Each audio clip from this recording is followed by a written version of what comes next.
Hey friends, I hope you're doing well today.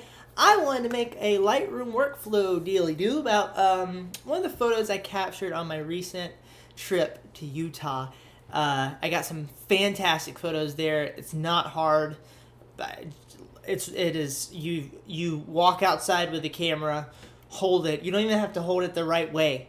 You can take your iPhone and cover the back of the camera while you're shooting and still take a good photo in Utah. It's amazing.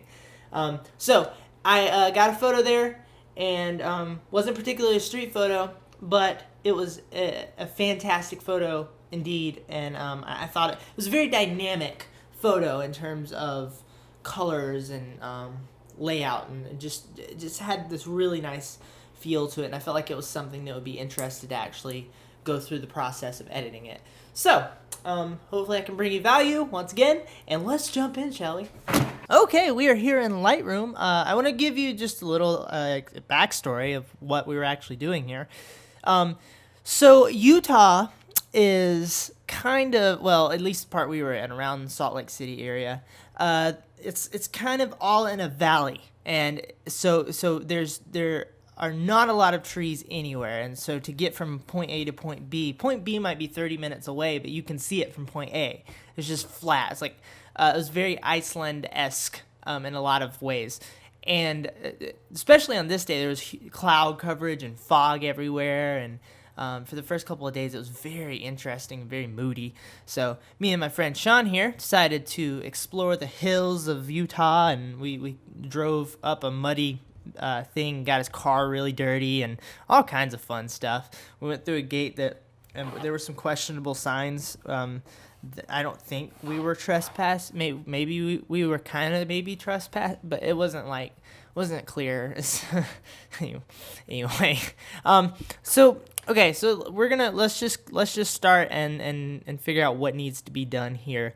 I've already edited this photo and put it on Instagram, so it is already been done, but we're gonna kind of edit it anew today and just kind of go through the process again, see what we can do here.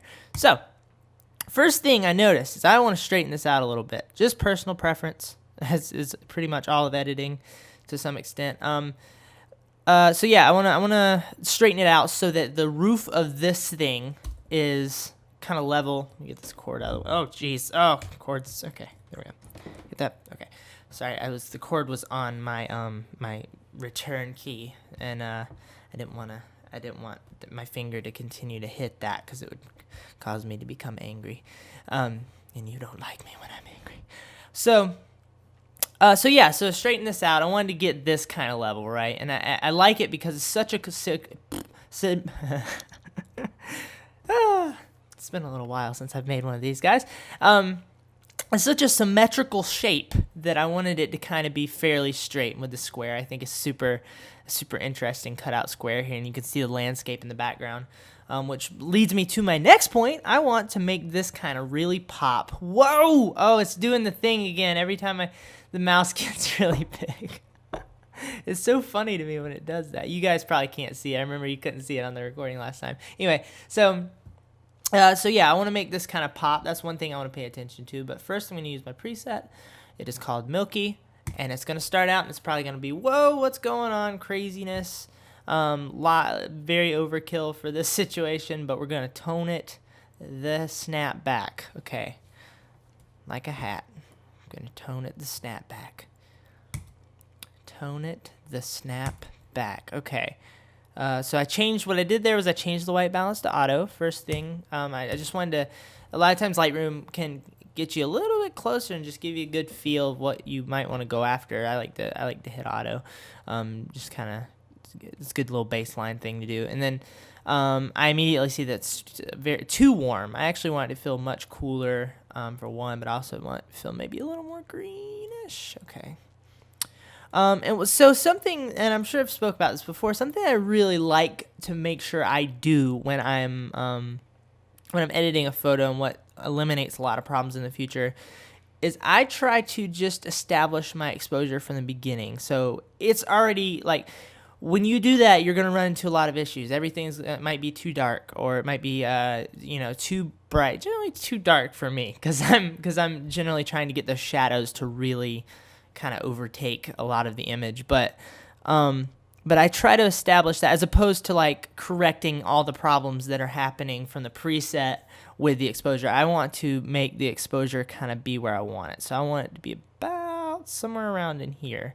Just something that makes it feel, the image feel kind of anchored in terms of its contrast. Makes it feels like you want it to. It feels the shadows are kind of doing what you need them to do, and the color, the more as you change the exposure, you bring it up, it starts to feel a little washed out, and so I try to establish this feeling of really nice contrast, really nice strong darks, and really punchy lights. There's kind of a place where I find where it feels right. I hope that makes sense.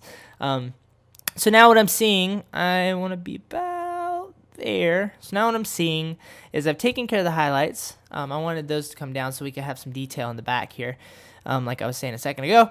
But I also want to bring up the shadows quite a bit and fade it just a little bit. Another thing I want to do is I want to bring up the saturation. It was all the way down at 41. I want to bring that up to about 31.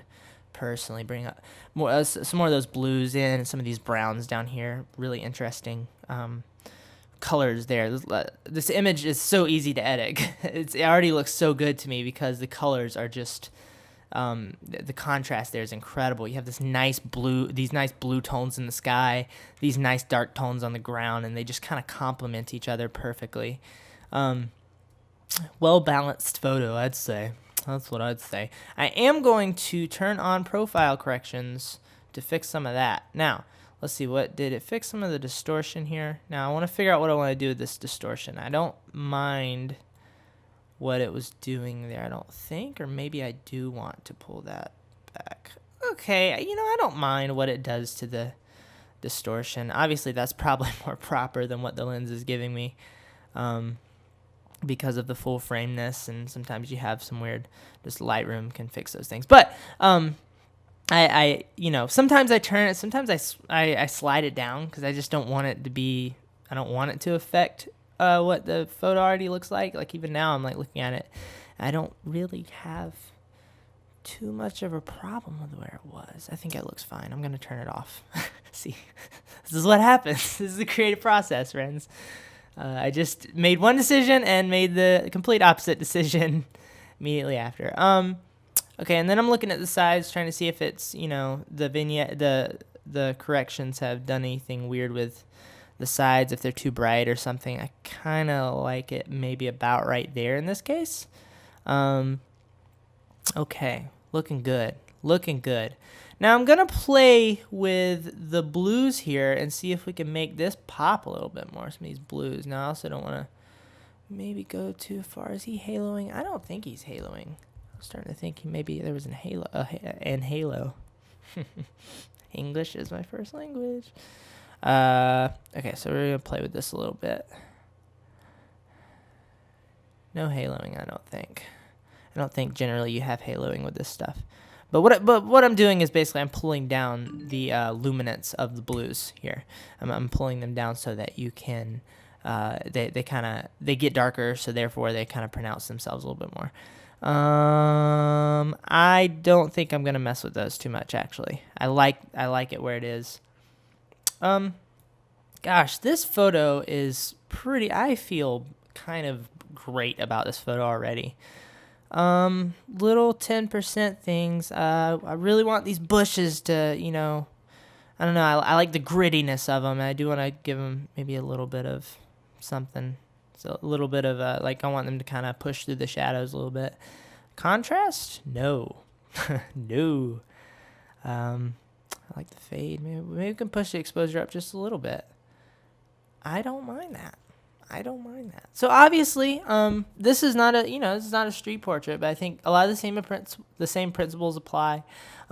This is a great example of why a really good lighting and a good background, good setup. I mean, just this is such a beautiful setup for an image. Why that's so important. Why you can't bypass that when you're on the street taking photos of people.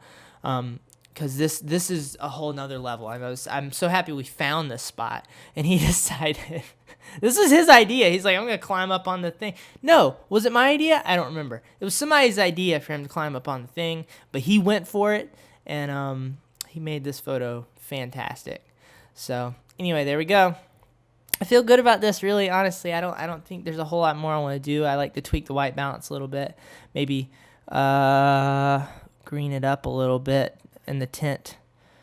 See, because we go too far this way, it gets way pink. We go too far this way, it gets way green. So we want it to kind of just be this happy middle spot here. I like, so maybe I like that. That's good. That feels right. Okay, and then the blue is kind of where I'm done. I mean, seriously, this looks great. I'm freaking happy with this. And we'll compare it to, see, this is what the last one, the original one looked like. This is one I actually edited in Photoshop because I was on my wife's computer in Utah, and she didn't have Lightroom, so I used Photoshop because I'm adaptive. You can call me Adaptive James. I put that on my resume. So yeah, a little bit different, but the cool thing is that it demonstrates how both you can come at this photo two different, subtly different ways, and it's, it works. I mean, I really like both of these. Excellent. Okay, we're done, friends. Fantastic. Okay, that's it, friends. I hope I brought you value today. I hope I inspired you to go create things. As always, if I can scratch your itch better, I want to. And I mean that in the most sensual way imaginable, believe me. You go have a lovely day and go create beautiful things. Goodbye.